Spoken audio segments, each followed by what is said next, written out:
You are listening to episode 70 of the Autism Mom Coach. I'll be okay once my child is okay. I used to tell myself this all of the time, and I really believed that this was the order of operations. But it's not. It is actually a recipe for burnout. Stay tuned to find out why and what you can do about it. Welcome to the Autism Mom Coach podcast. I am your host, Lisa Candera.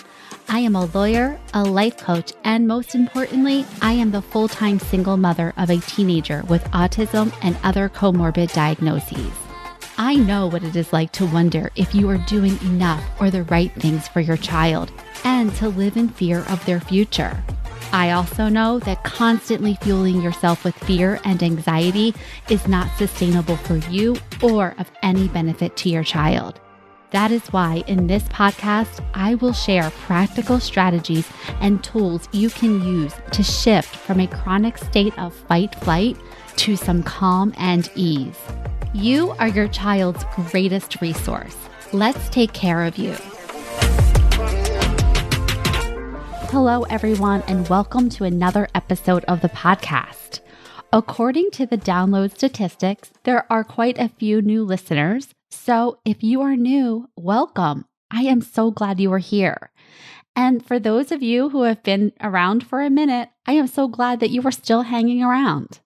No matter if this is your first episode or your 70th, if you are enjoying this podcast, this is just the beginning.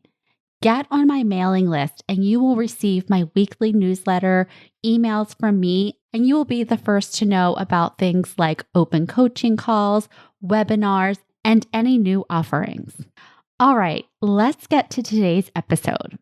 I'll be okay once my child is okay.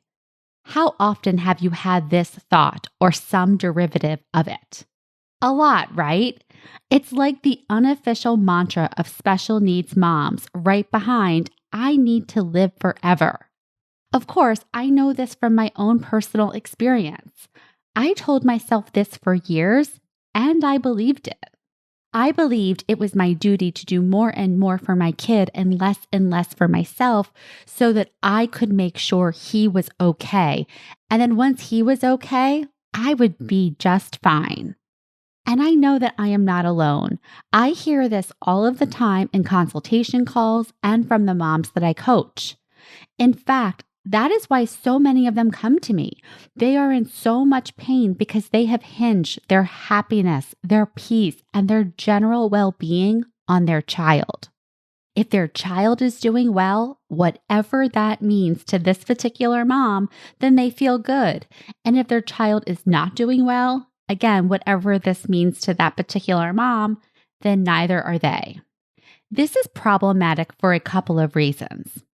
First, when we do this, we are outsourcing responsibility for our own emotions, and we are making our children responsible for our happiness or our misery. Essentially, they have to act or be a certain way for us to feel happy or to not feel disappointed, afraid, or sad.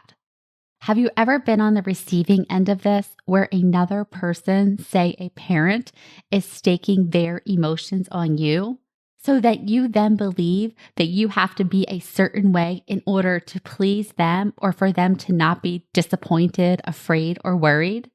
Most likely you have had this experience and you have not enjoyed it, and for good reason.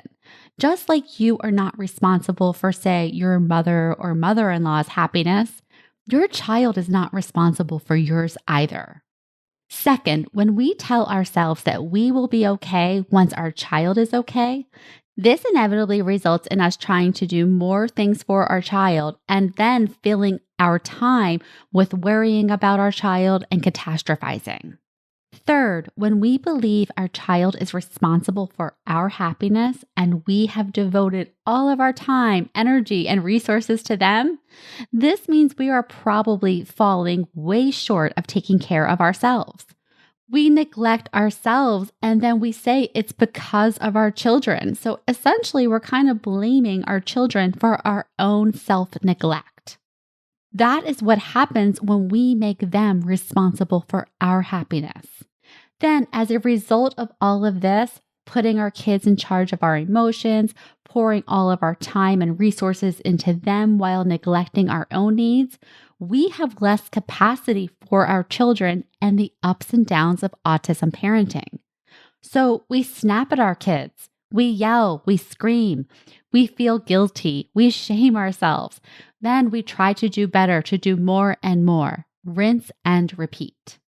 And the worst part, it is never ending. That is because okay is not a destination. It is a moving target. I'll be okay once he talks, once he stops eloping, once he sleeps through the night, once she is potty trained and learns to read and write, once she makes a friend, once he stops melting down in school or in public, once she finishes middle school or high school or puberty, or goes to a party, or realizes that today is her birthday, on and on and on. Autism is a lifelong neurodevelopmental disorder with a wide range of manifestations. There are going to be moments of progress, and there are also going to be times where you just feel like you are hitting the wall.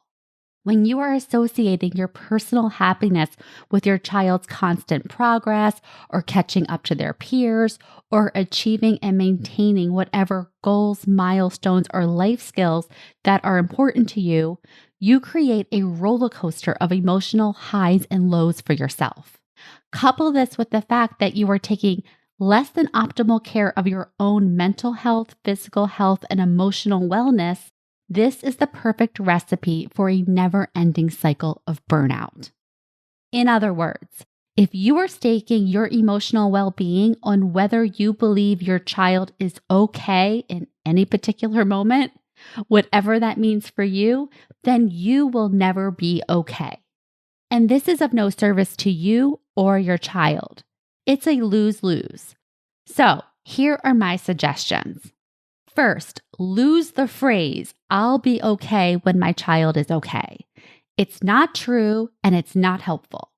And replace it with more empowering phrases that shift responsibility for your emotions and well-being from your child to you and remind you of how important your wellness is to your child.